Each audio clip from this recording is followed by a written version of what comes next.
You are listening to Lighthearted, the official podcast of the United States Lighthouse Society. My name is Jeremy D'Entremont. Welcome. This is February 8th, 2026, and this is episode 336 of Lighthearted. In a few minutes, we'll listen to a conversation with an author who has written a new novel about a lighthouse keeper in Oregon. My co-host today is Jen Lewis, fundraising and outreach manager for the Point Cabrillo Lightkeepers Association in Northern California. Hi, Jen. Hey, Jeremy. So fun to be back on the podcast. It's good to have you back. It's been a while. Great to have you back as co-host. I know, it's been a second. It's been a busy season, that's for sure, but happy to be here. Well, you know, regular listeners will know that just last week I played an interview with you. An interview that we first recorded back in 2021. It was the first time you were on the podcast. And it was kind of a general talk about Point Cabrillo and everything.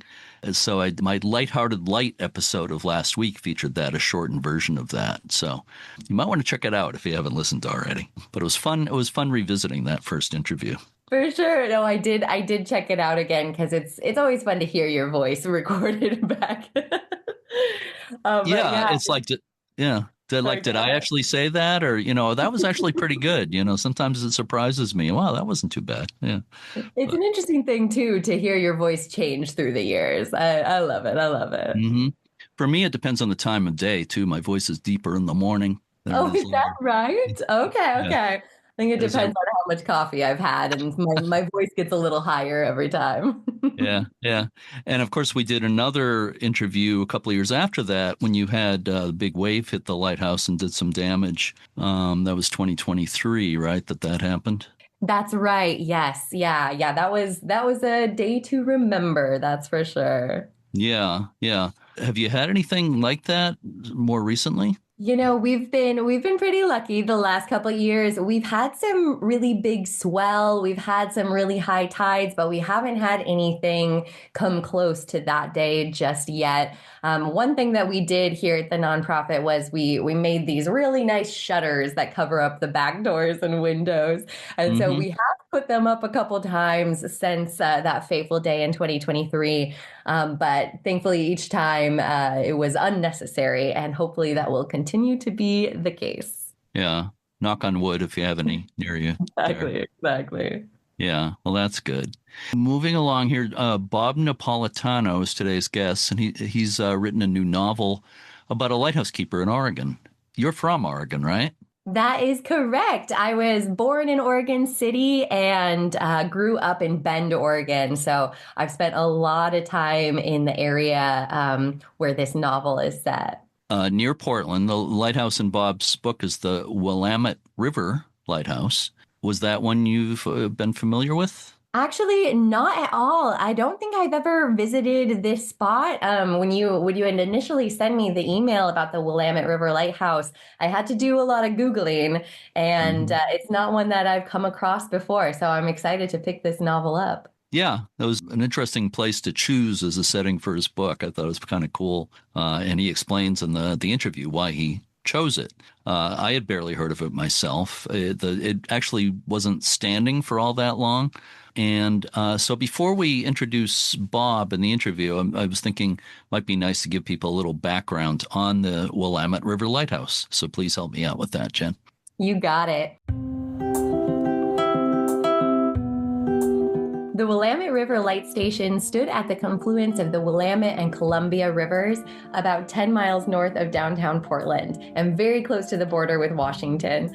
A number of aids to navigation were placed on the Columbia River in the late 1800s, and by 1892, there was a simple post light on the Willamette River. It was replaced by a more substantial lighthouse in 1895. A 1 1/2 story building was constructed on a platform supported by pilings. It had room for fog bell machinery along with living space and a workroom. From 1895 to 1933, a single keeper lived in the lighthouse with his family. The light was decommissioned in 1935, and in the 1940s, the abandoned lighthouse was sold to the Portland Merchants Exchange. A crane was used to lift the lighthouse from its base. It served as a station where an eye was kept on shipping coming toward Portland.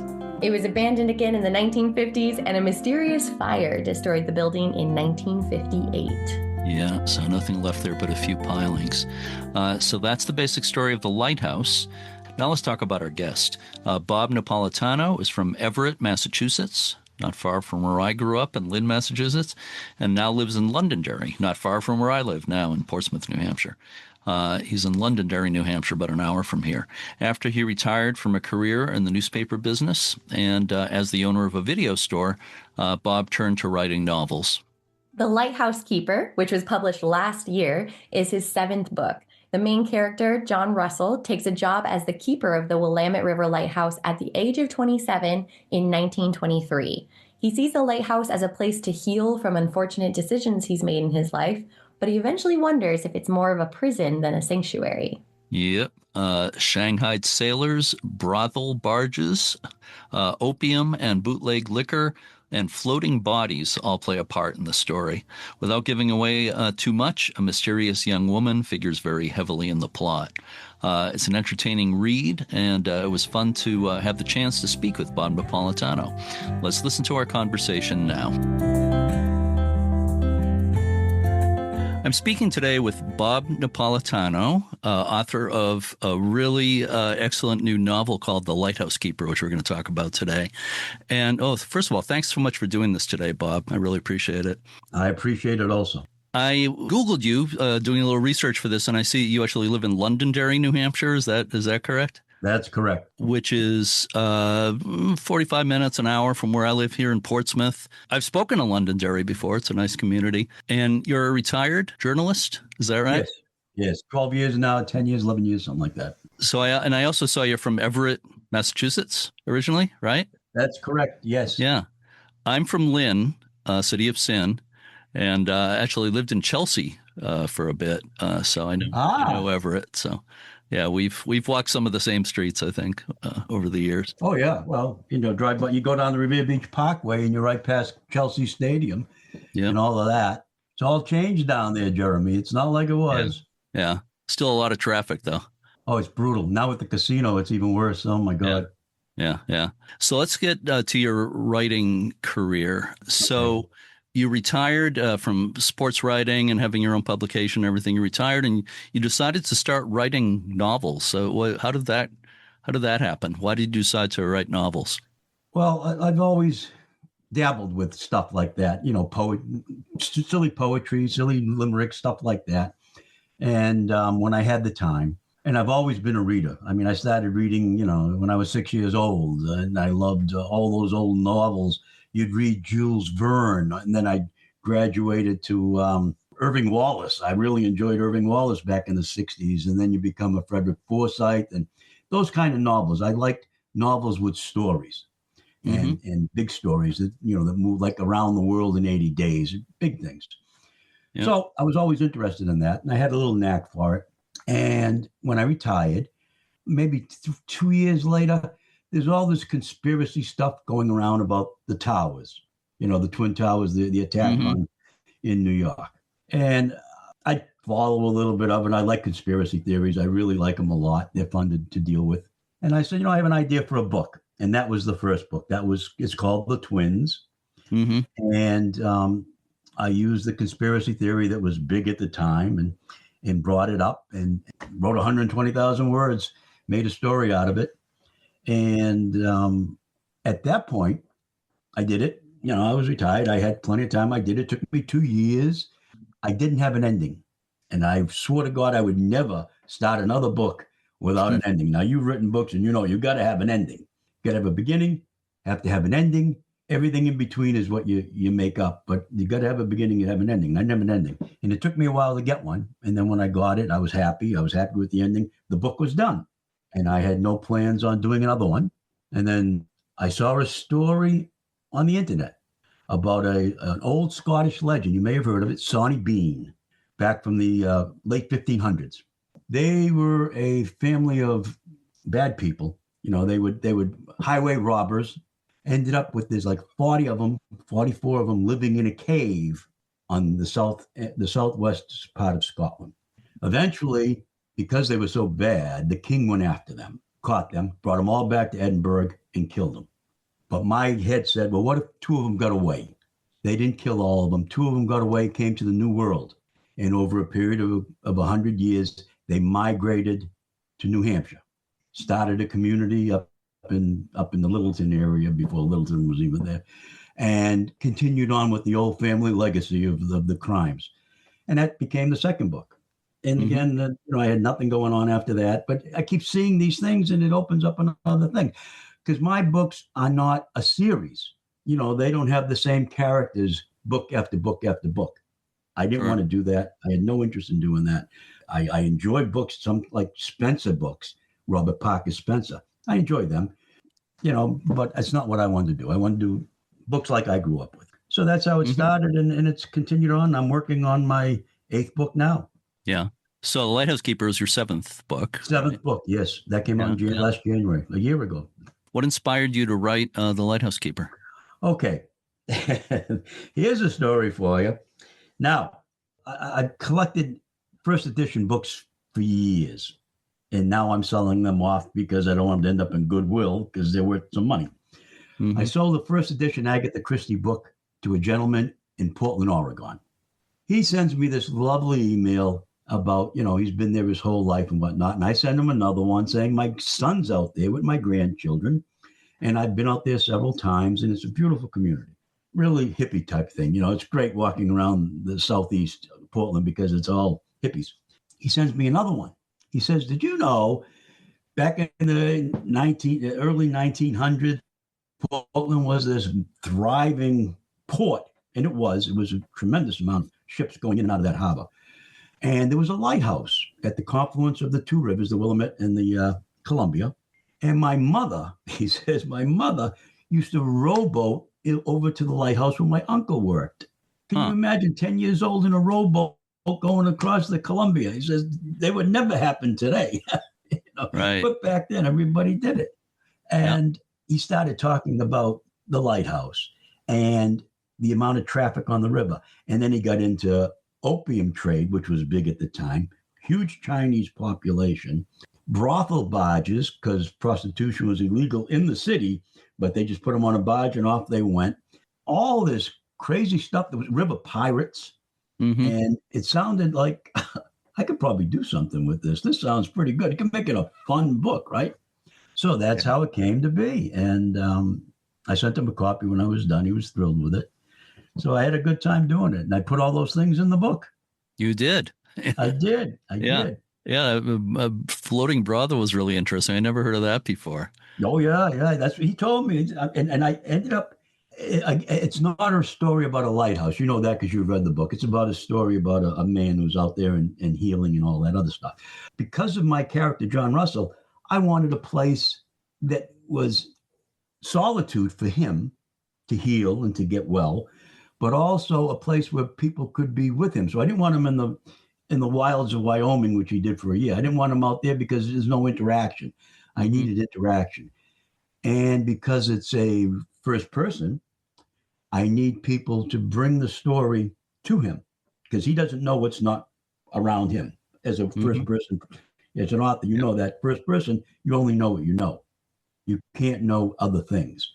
So I needed to bring people to that lighthouse so that he would learn from them. And that's how the story unfolded. But I needed the lighthouse. So when he told me about this lighthouse, I did. You knew about it, but I didn't. And I had been to Portland several times because the lighthouse is no longer there. And I had to research it. And I did some research on the internet and came up with it and found out some things about it, what they used. And it's 30 feet in the air. It's built on stilts. It was built in 1895, and it had the railing around it. And I had some pictures and whatnot. And I don't know if I told you this. I was there in January, beginning of the year last year. And just to take a look at where it was. And that's the picture that's on the back of the book are the pilings that are still left. I took that picture. The picture that's on the front, those pilings, that's what's left of the lighthouse. The picture on the front is the lighthouse. Now, as you can see, it's not, I could actually walk to it right now. It's at what Kelly Point Park is the end of Portland. And it's a park, and it's trees and grass and whatnot. And you can walk down to where that is, which I did. You can actually walk now to the lighthouse, but back then you couldn't. You needed a rowboat to get across. They've ended up they've had to dredge that Willamette River many times, and they've taken that dredge and put it out there so you can now almost walk to where the lighthouse was. But in the book and in the picture, you can see you have to take a rowboat. And the Willamette, they needed a sandbar captain, and they needed a port captain and whatnot to bring the boat in, because there was the shoals and everything. It wasn't that deep, so the captains had to bring it along. That was true too. I researched that. Well, the research shows, that's for sure. Like you said, I was aware there was a Willamette River Lighthouse, but that's about it. I knew virtually nothing about it. So it's really interesting place to set it. So now I know a little bit more about why you set it there. But were lighthouses an interest at all before you got into this? No, not at all. No, not at all. I have a friend of mine on Facebook who just loves putting lighthouses out there. Barry, he's terrific with that. So I think he's done everything on the East Coast over here. No, I really never gave a thought. I needed a place like a lighthouse, but I didn't want it, on the West Coast where there's nothing but forest and whatnot. And they're out there and there's nobody they're not going to interact with anybody. So having a river lighthouse really worked out for me. And frankly, I had no idea there were that many river lighthouses. I had no idea. To find that one, and actually, that's the one he was talking about. That's what got me interested anyway. So I thought I could do that. Because of the setting, or because of the person, I didn't want ice forming on it like we get out here. I didn't want boats crashing into rocks or anything like that, because that's not what the story is. It's not about somebody in a lighthouse that's going to do stuff. It's about the lighthouse giving him the opportunity to heal. Yeah, that was the reason for the lighthouse. Right. No, that makes a lot of sense. Something just occurred to me. Do you ever hear the phrase they traditionally use in the French lighthouse service? They talk about enfer, paradis, hell and heaven. And there's also purgatory. No. So there are hell lighthouses that'll be out on a rock like miles offshore. Yeah. There are heaven lighthouses be on the mainland or on a really big island, that kind of thing. Then there are purgatory ones that are sort of in between. I would call the Willamette River Lighthouse probably a purgatory type lighthouse. It's very close to civilization, but off by itself in a way too. So you're 10 miles away from downtown. There's no trolley out there. There's no buses or anything like that. They were they were by themselves out there, and yet if they had to walk to town, they could have. Right. So somewhat connected to civilization anyway. So there's a lot of real locations in the book. Of course, the lighthouse near Portland, Oregon, and San Francisco, even Dublin, Ireland figures a lot in it, and Portsmouth, New Hampshire, which is where I live. I think you pretty much said it already, but all your books have a New Hampshire connection, right? Not all of them. The twins, I had him. Oh, right. It's a former CIA operative who is retired and now working at a campus in Burlington, Vermont. The one before this one, the Universal Killer, was set in Manchester, New Hampshire, a serial killer in Manchester. Mm. So, that was there. And then The Disappointment of Annie Brooks, which did very well and was a finalist in the Book of the Year for the New Hampshire Writers Project. That's set down in Cape Cod. Mm-hmm. Mm-hmm. So it's pretty much New England, but, Yeah. Well, as I said, Portsmouth figures heavily in the Lighthouse Keeper, and it seems like you know Portsmouth pretty well. Well, I've been out, I went to Strawberry Bank and all that stuff. Yeah. My son used to live out there, so I've been out there several times. I like Portsmouth. Portsmouth is a lovely city. So I enjoy being out there when I go. Certainly a very thriving town at the time the story's taking place. Very important seaport. It was also an opportunity, again, because I need people for the story. I like using flashbacks. Mm-hmm. When I write, I have a time frame, and then I may go back a little bit. Like Gervin wound between 1972 and the 1600, back and forth, back and forth, back and forth, as I bring them up through the time. Yeah. This one, we keep going back to see what's happened in his life, which may be the reason for him needing the solitude. All right. And that was a catchy little thing. I mean, it could be one thing could turn a person to needing that kind of solitude. Somebody else may take 3 things. Other people, you could have 10 things and they would not need that. They would get past it. So we're all different. Yeah. So I wanted to show some things, but you've read the book. It's Virginia. It's that one thing with her that did it. And I wanted to use that because that gives him the opportunity at the lighthouse. Yeah. Well, speaking of the timeline, I appreciate the fact that at the start of each chapter, you have the month and year it's taking place. Yeah. Because sometimes I'll watch a movie, sometimes in a movie they'll break up the timeline, and you really have to pay close attention to figure out, okay, where are we now, you know? But you made it. You got to look at their clothes. The clothes tells you. Right. You have to if try. If you look at the clothes, you're supposed to know the time frame because of the clothes they're wearing or something like that. Or their hairstyle or something. Crazy. Yeah, but sometimes I get a little lost in that. But I do appreciate the fact that you kind of clued us in on what time period with each chapter. So how did you research the life of or what the job of a lighthouse keeper would have been like at that time, the 20s and 30s? Because I didn't really want it to be a story about a lighthouse keeper. I wanted him to be in the lighthouse because he had to be there for what the story was going to do. But I researched the light that they had, the bell, which was set up on a timer, and every 5 seconds it would go off in the fog and whatnot. How they got... I have the rowboat being pulled out and put on the dock. They had a davit that they could lower and raise the boat. That's how they did it. I didn't have I didn't want them to be taking that kind of time to do it. I needed that boat to be able to be put in the water and taken out of the water quick for the certain stories. So I took liberties. I have no idea if they had somebody bring supplies to them or they had to figure a way to go get it. I have no idea if that was a way, but I needed Lars to be bringing stuff because he imparts knowledge. And again, for first person, I need people to bring knowledge. That's why I had the kid come over to play chess. Sure. And then of course his mother really plays a big part in it later on in the book when she comes over. So that's all the stuff I needed. As far as the lighthouse going, I did a lot of research on that lighthouse. There was a kitchen area. I checked out appliances that were in the kitchen, and I got them, and I checked those out and got them from St. Louis, which worked pretty good for the book too, because of St. Louis being such an important part a couple of times. They brought that out to the lighthouse, and there was no electricity. No electricity until 1935. And when it came out, the electricity went out there in 35. That was the end of the lighthouse. Yep. They just took the light, put on a pole, and here, go take a right for the Willamette and stay left for Columbia. They didn't need the lighthouse anymore. And eventually the lighthouse burned down, right? It burned down in 55, but it was being used. And when his uncle was there, come to find out, because he was in the 40s, they were using it then just to monitor river traffic. There was no worry about a light, no worry about a bell or anything like that. He was just during the day, they were there to monitor the traffic. And then I think later on, like an insurance company took it over or something like that.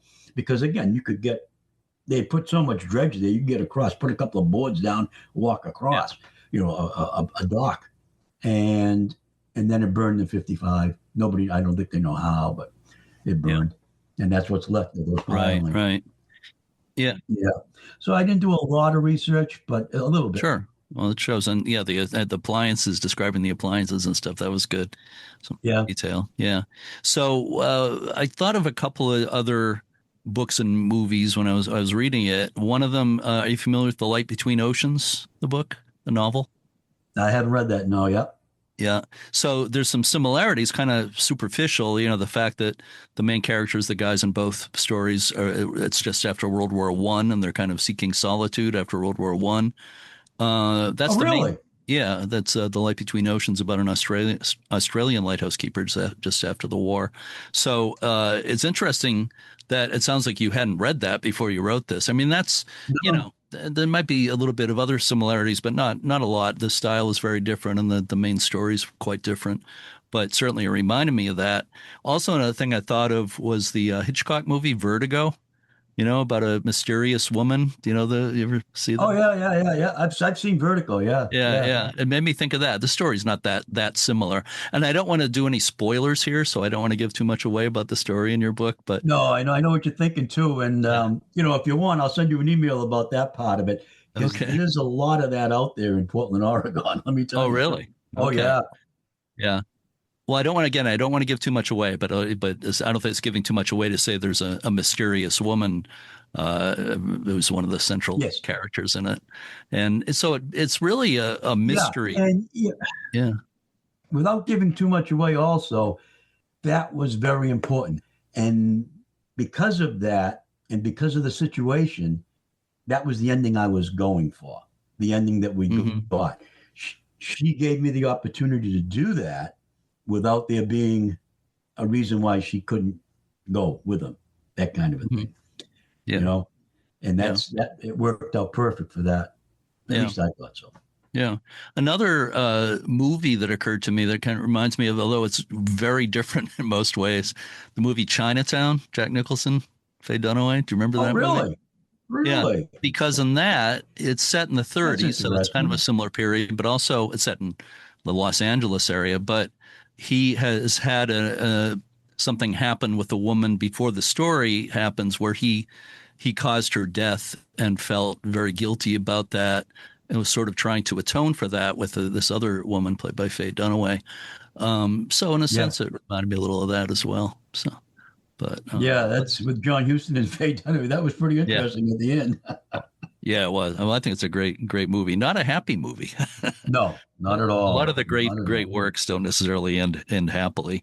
So let me ask you a question. You mentioned before that I've written books. Well, I've written only nonfiction. I've tried writing fiction, and I have a novel on the back burner. And every time I talk to somebody like you, I'm kind of inspired. Like, gee, I should get back on that and try to finish it.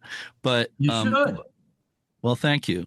Maybe I hope I will. But what do you find is the biggest challenge in writing good fiction? I guess the biggest challenge is just finding a story that interests you enough to want to write it. But it's once you get involved in it, and that's the thing. Now I'm writing one now, all right, and it's set on at Revere Beach in the 80s, late 80s. It's a private detective guy who meets a woman in a bar, okay, and he has these cases, he's doing these things, and there's always this woman that the relationship is growing, but there's always that feeling that there's more to it, okay. Mm-hmm. So I'm writing this thing, and I get to about 80,000 words, and I've got the ending in my head, and I'm ready to go. And then I said, well, what if, which was a mistake because now I got another 40,000 words, but what if this happened? So I took it that way. And that's the beautiful part of fiction. You can be writing, and you can just say, well, what if I went this way with it? And then you can go that way, and you can introduce characters, all the things you can't do when it's nonfiction, because they can fact check everything you do. You can do a fiction, and it's fun, and it becomes easier as the book progresses, as long as you don't lose sight of have the ending, because if you don't have an ending, you're dead. You struggle the whole time if you don't have an ending. So have the ending, have the beginning, and do whatever you want in the middle and make it fun.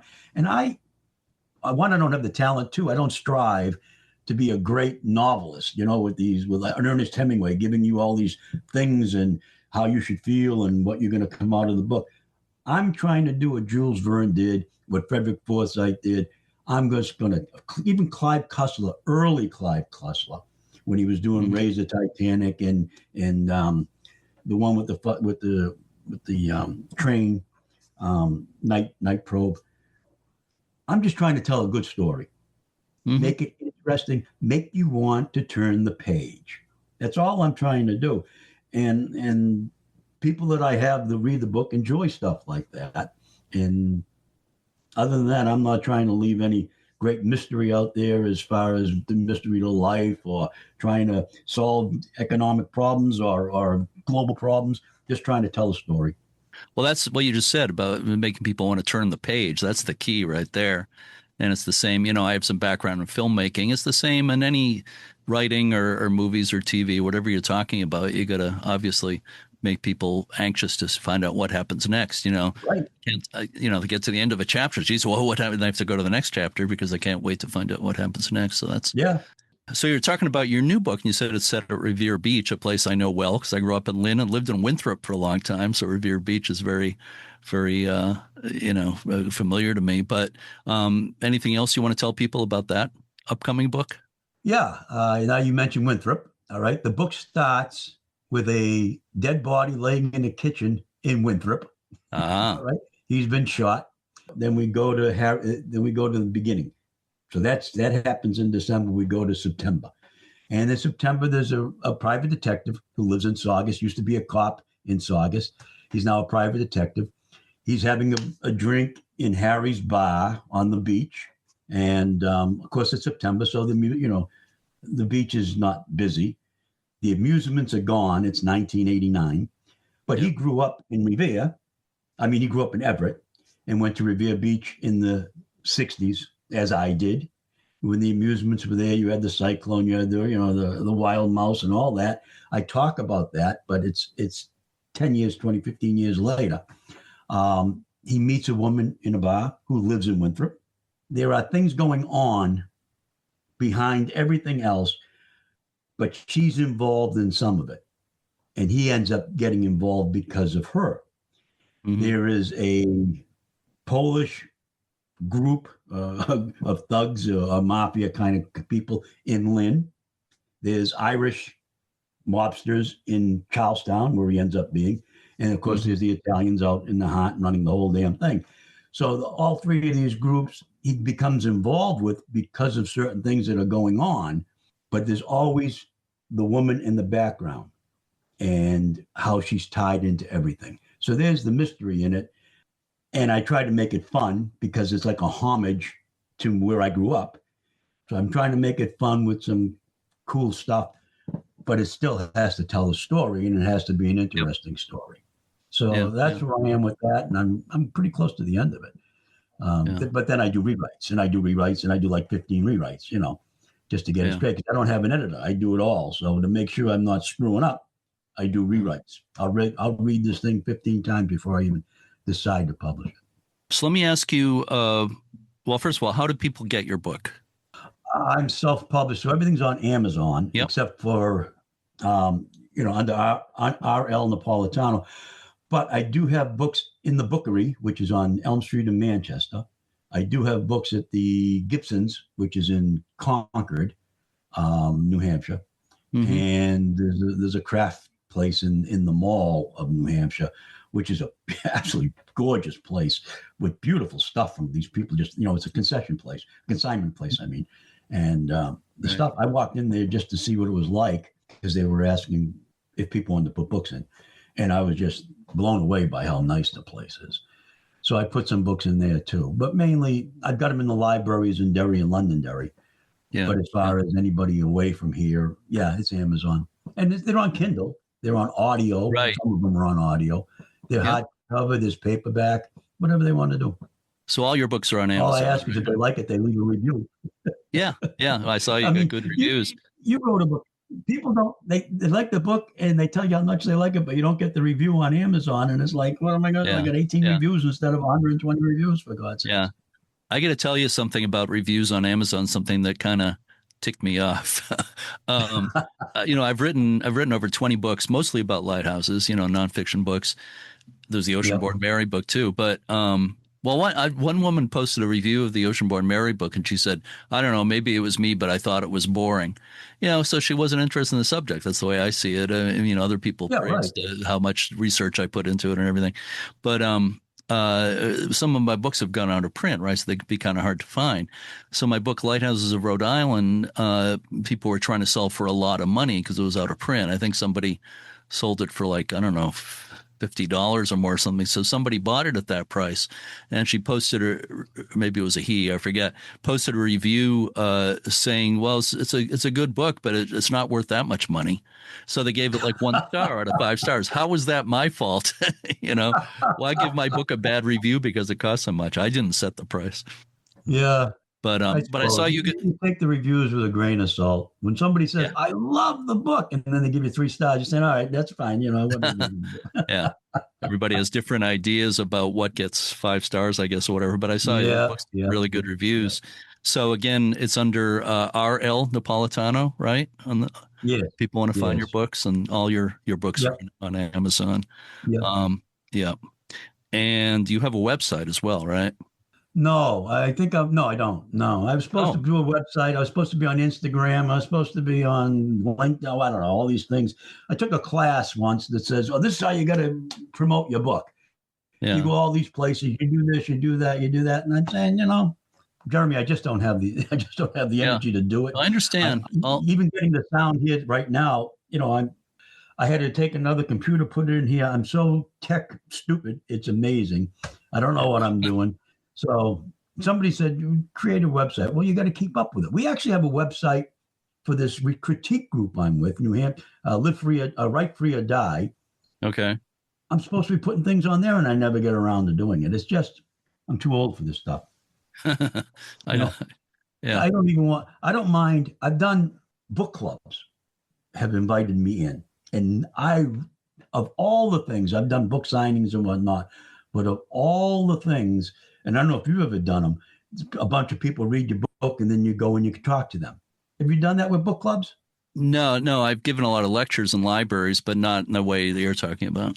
Well, what I do is people read the book, a group will read the book, and then I'll go and they have an opportunity to ask me questions, which you don't get in a book club. If you're a book club and you read somebody's book, but the author's not there, all you can do is discuss it. You can't ask questions. Yeah. So when I get in there, they can ask me questions. They can say, well, where did you come up with this idea? Or how come that character did this?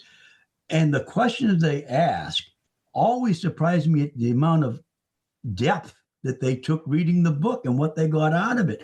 And sometimes I have 6 different people looking at the ending 6 different ways, that kind of a thing. Out of a dozen people, there are 6 different people looking at the endings a different way. And I love it. I absolutely enjoy it so much. Annie Brooks, which was the 5th book, 5th book, has an ending that's wild. It's crazy. And I have the same question I ask people, which I won't do here because it gives the ending away. But the answers I get are fantastic, and the questions they ask are fantastic because of how crazy the ending is. Yeah. And I just love it. I just love doing it. So anybody wants to do a book club, I'm with you. Call me and I'll come down. Yeah.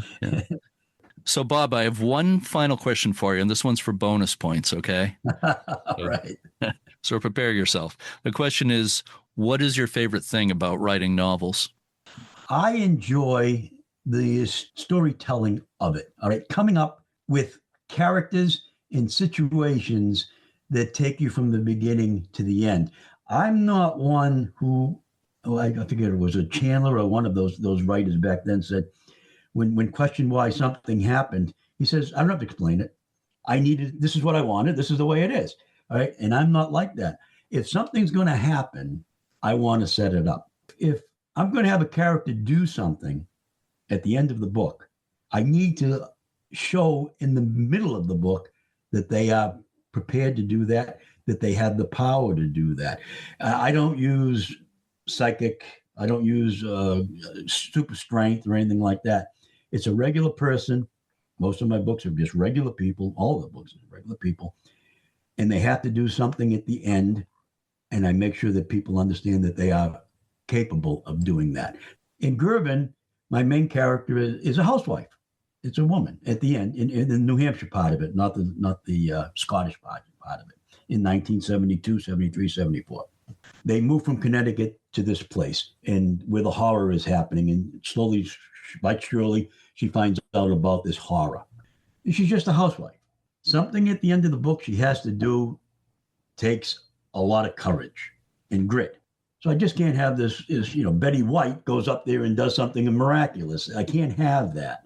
So somewhere in the middle of the book, she does something when she thinks there's something coming after her in the woods. She turns to face it. Yeah. Rather than just running out and running out, she turns to face it so her children can get away. She shows that grit. And all my books are like that.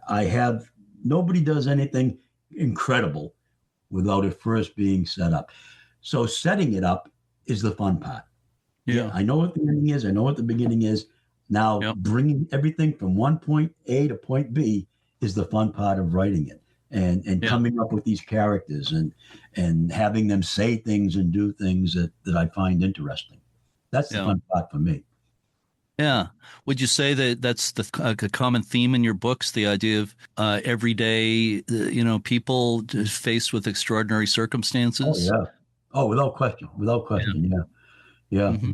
Yeah. And there's always, there's usually a twist, some kind of a twist that most people don't see coming. And they just don't. That's why when I said the Sons of Abraham, set in 1956 in Keene, I've got hula hoops, I've got this, I got that. 2 kids growing up, they're twin brothers, and in this small little community. And the first time you read it, it's a bit of a thriller and a mystery. And once you read the end, when you go back and read it again, it's a horror. It's a horror, and because now you know what's going on. We all go through this. You never know when something's going to happen. Now you have to overcome whatever it is, and we're just normal people. And sometimes bad things happen to normal people, and they have to deal with it. Oh, yeah. That's what life's all about. So absolutely. One thing, when you was talking about setting things up in the book the way you do, it's not the same thing, but just made me think of the old saying about how if you're writing a play or a movie, you show a gun in the first act, somebody's got to use it in the third act. I don't know if you've heard that. Oh, yes. That's exactly right.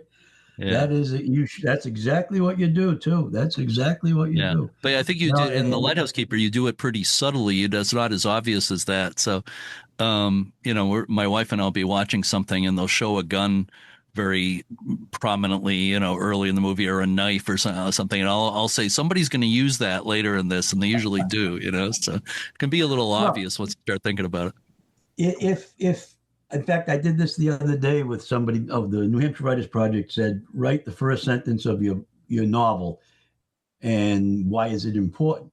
And the first, if you don't mind, I'll read it real quick. Again, it's a smoking gun, like you said. All right. It's the gun. This is the first sentence of this book. And the new one, I told you, starts off with a body laying on the kitchen floor.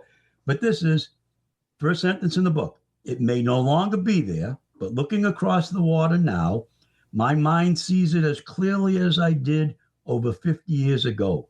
The structure that would become my sanctuary and my prison. So that gives you, why does he need to be out there? Why does he need a sanctuary? What happened in his life that causes him to need a sanctuary, which means solitude, calm, quiet? Yeah. And why does it become his prison? Prison of the body or a prison of the mind? Those two things it should lead to some questions. So that's the lighthouse is almost the smoking gun and the solitude of it, Yeah. Yeah. Oh, the beginning is so important. The first line, like you said, that really sets it up. Makes me think of your journalism background as a sports journalist. Is the old thing about when you're writing news, you got to do, what is it? The who, what, when, why, and where right off the bat. You got to tell people this is what the article is about, and then fill in the detail. So in a way, that's what you're doing with the novel as well. Yeah. Yeah. If you don't catch them in that first paragraph in a journal, or in a newspaper story, they're not going to stick with it. Although there's a lot of so-called journalism, especially online these days, that I find isn't well done, where you have to, if you have the patience for it, you got to read like way into it to find out what is this really about here. The title will say something and that gets your interest, but then they don't really follow up on that until way into the story. That kind of drives me crazy. So I like different world, Jeremy. It is different world, for better or worse. Yeah, I know. Well, Bob Napolitano, again, on that note, I'm going to have to cut this short for today, but let's obviously stay in touch, and really interested to see what you do next. And just congratulations on The Lighthouse Keeper. It's really a fun book. Fun, not in the sense of funny, certainly, but enjoyable and engrossing. And I think I know our listeners will enjoy it, so I recommend that they get it. So, I Bob, appreciate it, Jeremy. Thank you so much. This was terrific. And write that fiction book. That sounds like an interesting book, and I'd be very interested. And when I get done with this new one, I'll send it to you because you grew up in Lynn. You'll know what's going yeah, on down there. I yeah, will yeah, send no, it to you. absolutely. It's my old It'll stomping be fun. grounds. Yeah. Bob Thank you, Napolitano, Jeremy. thank you so much. Bye All bye. right. Bob Napolitano's book, The Lighthouse Keeper, is available on Amazon, along with his other novels. If you search for his name, be sure to search for R.L. Napolitano. Yeah. Another book we mentioned in the interview was The Light Between Oceans, which is a great book about a lighthouse keeper, also an excellent movie. Did you see that one, Jen, or read that book by any chance? I Light read Between Oceans? that book. Yes, I Mhm. loved that book. I couldn't put it down. I don't think I ever got to see the movie yet, though. I need to actually watch that. Yeah, yeah. It's a case where I think I like the book and movie equally. Michael Fassbender, if you know him, played the Oh keeper in the yeah. movie. It's really good. I recommend it. Um, I'll definitely watch that one.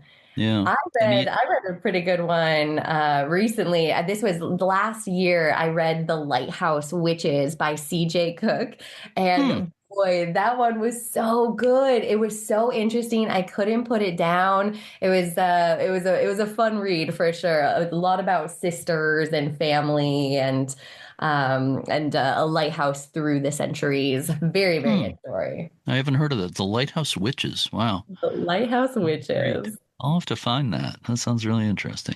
Could be a future podcast episode. I don't know if you know anything about the author, but maybe I could. There we go. Yeah, Mhm. I think the U.S. Lighthouse Society needs a book club. You know, that's not a bad idea. Not a bad idea. Maybe you could be the president of the book club. Oh But no, oh we can no. we can discuss that later. So before we sign off for today, I just wanted to say a little bit about this song that we always play at the end of this podcast, This Little Light of Mine.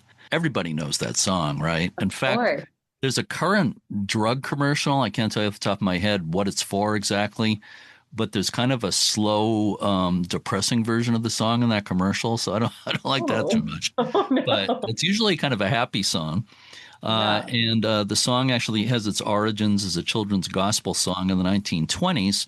It became popular among African American Christians, and it was adapted by activists during the civil rights movement. The song brought unification and strength that helped oppressed groups to reinforce their shared identity and to communicate their demands for equality. Rutha Mae Harris of Georgia said, "It kept us from being afraid. We'd start singing a song and somehow those billy clubs would not hit you. It played a very important role during the movement." Popular versions of the songs were recorded by the Everly Brothers, the Seekers, and Sam Cooke. I was reading an article about the song, and the writer said, quote, "It's a rallying cry. It's about meeting the darkness and unwavering hope," unquote. The musician Linz West has said, quote, "Anthems are uplifting and game-changing, and they set standards. Something like This Little Light is just that. What makes it anthemic is you see lives transformed. You see kids saying, 'I'm not giving up on life,' unquote." So I guess that's kind of what the song means to me. The version of the song that we use on the podcast is performed by Roger McGuinn. I think, Jen, he might have been a little before your time, Roger McGuinn. Does that mean anything to you? A little before my time, Jeremy. You're right. A few decades, I think, before your time, but he's still around. He's very much still around. Roger McGuinn was the front man for the group The Byrds in the 1960s. You might know their version of Mr. Tambourine Man or Turn, Turn, Turn or 8 Miles High. They're maybe not. But, go to Apple Music or Google them, and they're great There we songs. go. One of the key components of his style was the use of a Rickenbacker 12-string guitar. It has a distinctive jingle jangle sound, and he used that 12-string guitar in his recording of This Little Light of Mine in 2009. In his description online, he remembered that he first heard the song performed on banjo in 1957. So I've always been a fan of Roger McGuinn. I was actually lucky enough to see him in concert when I was in college. So I was excited when I found this version of This Little Light of Mine. So that's the story, and I'm sticking to it. What's on tap for you on Point Cabrillo Lighthouse in 2026, Jen? Oh, we've got a lot of things coming up this year. We of course have our regular lens tours, the tours to the top of the lighthouse to stand next to that beautiful third order Fresnel lens. But one of the most exciting things is that we finally got all the approvals to rebuild the historic barn that used to be on the Point Cabrillo Light Station property. So it was built at the same time as the rest of the light station in 1909, and it was burned down by our local fire department in the 80s. And it's been a goal of the nonprofit to rebuild that barn since the nonprofit was founded in 2002. And so it's pretty exciting that we're finally getting the opportunity to get it started this year. So that's one of the biggest things that we're focusing on in 2026. Yeah, that is exciting. That's great.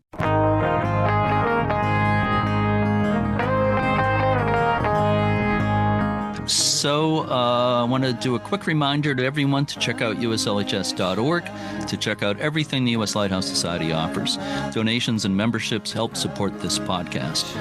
Be sure to check out the tours on the site. I will be helping to lead a Down East Maine tour in June. It's going to be a good one.